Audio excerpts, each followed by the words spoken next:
Hello, it's Doris with Aldi Books, and I have exactly 12 minutes before I have to be upstairs for admissions testing. It is Saturday morning, by the way.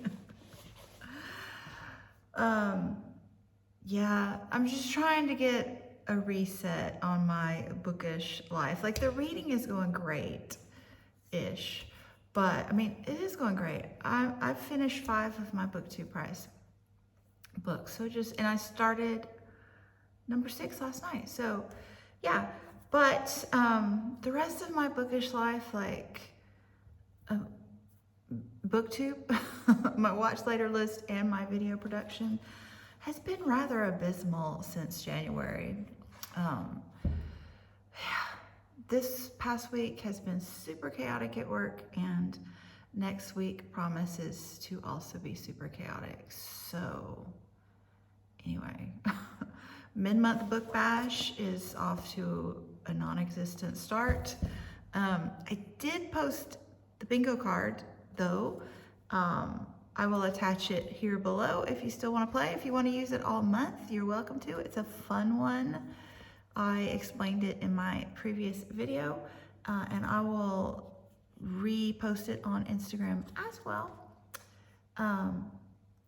Actually, who am I kidding? I posted it on the previous video, so if you want this, please check out the previous video. It's chaos here. So anyway, maybe I'll pull a Doris and vlog through next Tuesday or Wednesday. We'll see. We have Brent's niece is coming tonight, so we're going to the big city to pick her up, and she'll be here through Wednesday. So we'll see what happens in my world between now and then. Mid-month book bash is supposed to be Friday, Saturday, Sunday, and Monday, second weekend of the month, in case you're confused because you're new. But anyway, let me just get to the wrap-up. I want to do a February wrap-up super quickly. I apologize, but this is what I have time for at the moment. So, 10 minutes.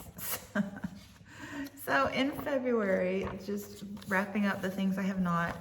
So we had 2 books for the book naturalist. So I want to start out with those. So I read this one first, Black Faces, White Spaces, Reclaiming the Relationship of African Americans to the Great Outdoors by Carolyn Finney. So the portions of this book that I absolutely loved were the introduction, where she talks about being raised on acreage, 10 plus acres. Her parents were caretakers for another family who was rarely there. So she and her siblings got to just roam the land like it was their own. And it was just really, really nice essay. I loved her writing there. And she revisits that in A Darker Wilderness, which I will get to.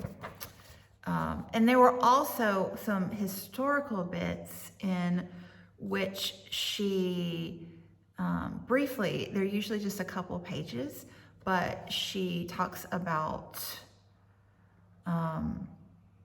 Black environmentalists historically.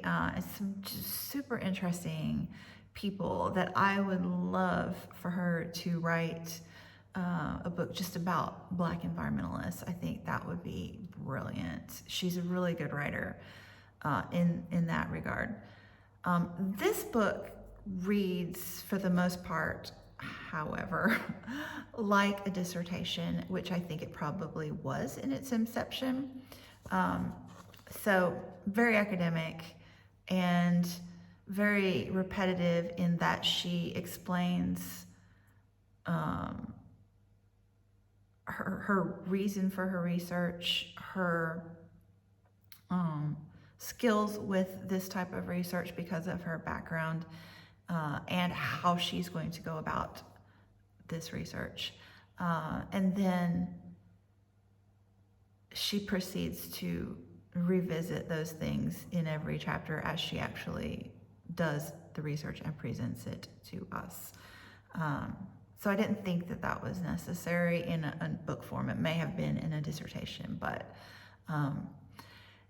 and also I think that before the book was published, like again, for her dissertation, it may have been sufficient, but before her book was published, I would have liked a more broader sampling. So this is basically looking at how African Americans have been represented in the environmental movement and in outdoor spaces. And yeah, those are my thoughts on that one.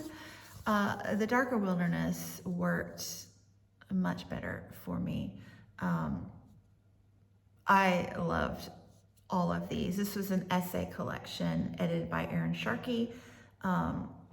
So again, Carolyn Finney's section, her essay in here was fabulous. So I think she would be great at this type of essay writing as a book of her own publication.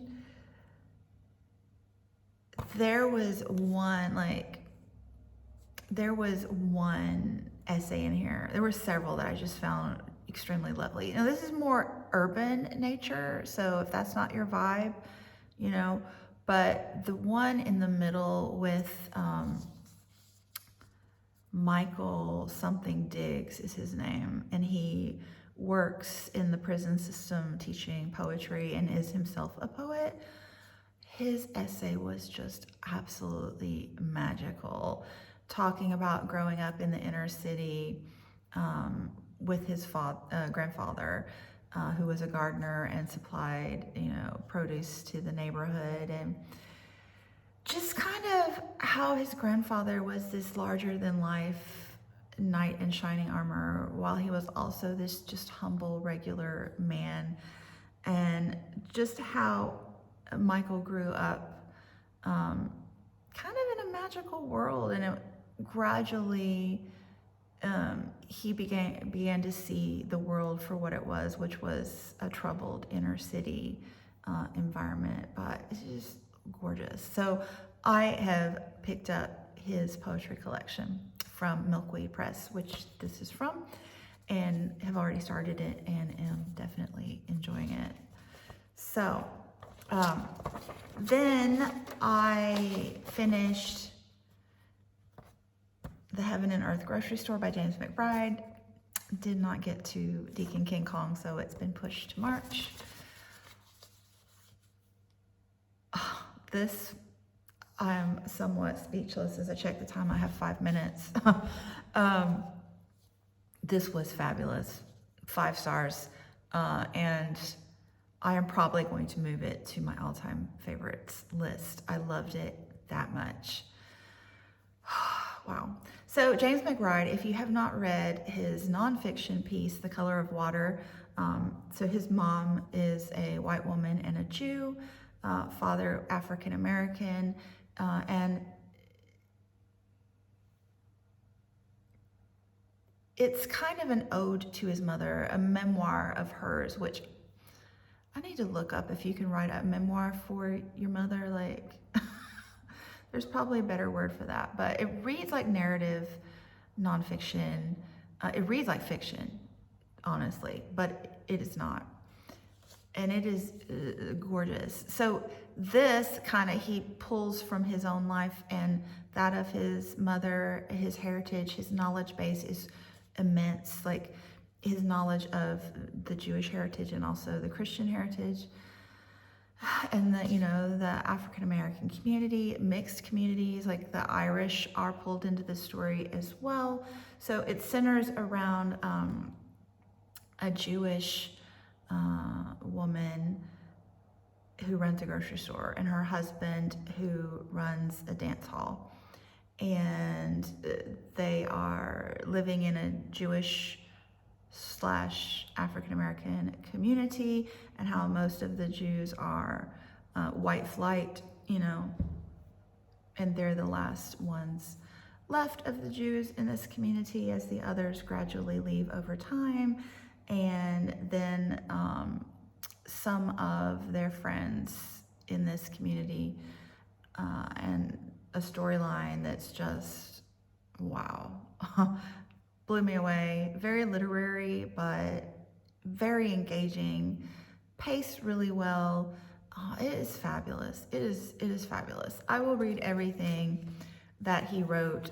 Deacon King Kong is next, and then The Good Lord Bird, which Greg from Supposedly Fun says is his favorite. So Greg has also read this one. So excited, so excited. I've already spoken about this one in a vlog, Master Slave Husband Wife by Il-Yun Wu. This is an epic journey from slavery to freedom. So basically the wife is white passing and she dresses up as a man. This is still during slavery, but right prior to the Civil War by maybe 15, 20 years. She dresses as a Southern gentleman, and this is her slave manservant, and they escape to the north and then on to Canada and eventually Europe. Again, so good, narrative nonfiction and brilliant. I won't go into details because I have 2 minutes now, but I did vlog about this one. Tolkien, The Fellowship of the Ring. My buddy readers, Heidi and Kim from Middle of the Book March, have left me in the dust, but I will get it finished in March. Did not get to Horse or the House of Doors or Vera Wong's Unsolicited Advice for Murderers, although I do plan on reading this one for March Mystery Madness. And I have already vlogged about Sarah McLean's Knockout, so I gotta get to work. Thanks so much for watching, and hopefully there will be a vlog in the next few days. Bye.